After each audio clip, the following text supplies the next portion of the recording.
This week, Mexican authorities proudly trumpeted their arrest of the notorious drug lord known as El Marro, or the Sledgehammer. Jose Antonio Ortiz is the leader of the Santa Rosa de Lima cartel.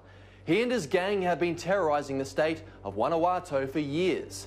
They are believed to have murdered hundreds of people as part of their drug trafficking, extortion, and various other criminal rackets.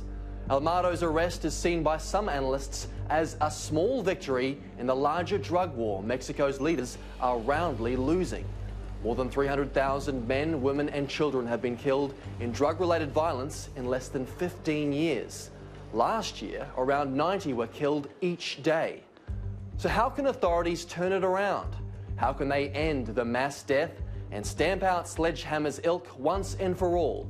I spoke earlier with Mike Vigil, former Chief of International Operations for the US Drug Enforcement Administration. Mike Vigil, thanks for joining Sky News Your World. Firstly, who is El Marro and how significant is his arrest? Well, El Marro, as he's known by his nickname, has been responsible for the deaths of hundreds of individuals. He is what they call a huachilero, which is a petroleum thief, and he has been head of this cartel since 2014. He's a very violent individual, and during the course of the last year or so, he's been engaged in a death struggle with the ultra-violent and much more sophisticated cartel known as the Jalisco New Generation. So this is a great coup for Lopez Obrador, the Mexican president, but at the same time, what they've done is they've eliminated the Santa Rosa leadership and opened the door for the Jalisco New Generation cartel that is much larger, much more sophisticated, and much more violent. So I would assume that, there'll still be a large body count. And El Marro and the Jalisco New Generation cartel have turned the state of Guanajuato into the most violent state in the Republic of Mexico. And they've been averaging 10 homicides a day during the course of the last couple of years.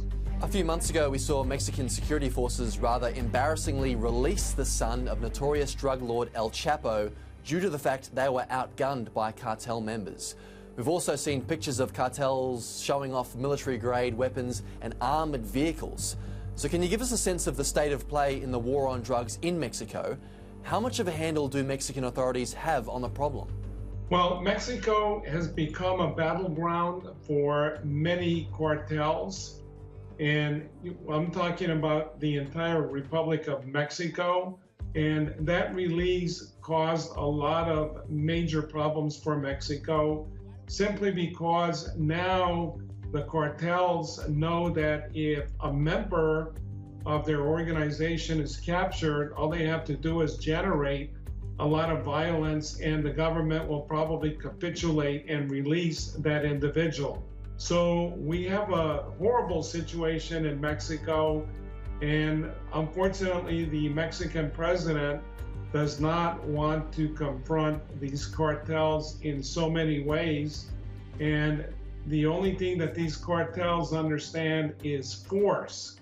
And if you're not going to exert force, they're just going to expand their territory, and they're becoming even more violent. And now they basically control virtual armies of men that can go into areas and take over entire states. Mexican President Lopez Obrador campaigned on dealing with drug crime more peacefully. He had the slogan which translated, "Hugs, not bullets."